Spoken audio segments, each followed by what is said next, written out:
Hello गाईस, श्री स्वामी समर्थ। आज आपण बनवणार आहे मक्याचे पॅटीस। तर बघूया रेसिपी।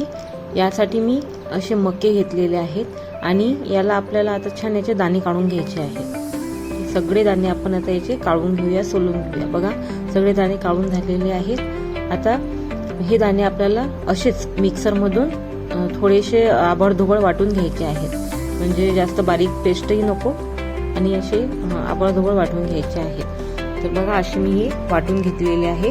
आता याच्यामध्ये आपण काही सामग्री ऍड करूया पॅटीस बनवण्यासाठी। तर याच्यामध्ये मी हिरवी मिरची आणि लसूणची पेस्ट टाकलेली आहे। यानी लाल तिखट न वापरता मी हे वापरलेलं आहे आणि चव खूप छान येते या पॅटीसची। तर बघा, याच्यामध्ये हे आपण छान अशा प्रकारे मिक्स करून घेऊया। त्यानंतर मी इथे 3 ते 4 चम्मच तांदळाचा आटा वापरलेला आहे। तांदळाचं पीठ हे आपण इथं वापरलेलं आहे। त्यानंतर मी इथे बेसन वापरलेलं आहे। जेवढा आपण तांदळाचा आटा वापरला त्याच्या अर्ध इथे आपल्याला बेसन वापरायचं आहे, म्हणजे मी इथे 2 चम्मच बेसन यूज केलेलं आहे। आता हे छान आपण मिक्स करून घ्या। याच्यामध्ये पाणी टाकायची आवश्यकता नाही। त्यानंतर आपण इथे मसाले ऍड केलेले आहे, हळद, त्यानंतर चाट मसाला, कांदा, जिरं आणि तुम्हाला अजून काही हवे असतील ते तुम्ही मसाले याच्यामध्ये ऍड करू शकता।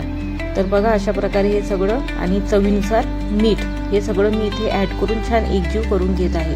त्यानंतर इथे छान खट्टा मिठ्ठा होण्यासाठी थोडंसं मी इथे लिंबू पिळून घेत आहे। अर्धच लिंबू मी घेतलेला आहे, जास्त कारण की मी 2 मकेच घेतलेले आहे, त्यामुळे मी अर्ध लिंबू घेतलेला आहे। मक्याची क्वांटिटी जर जास्त असली तर तुम्ही अख्खा लिंबू वापरू शकता।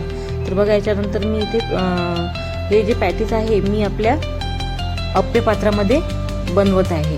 तर बघा, याच्यामध्ये छान बनवायलाही सोपी जाते आणि चिटकतही नाही।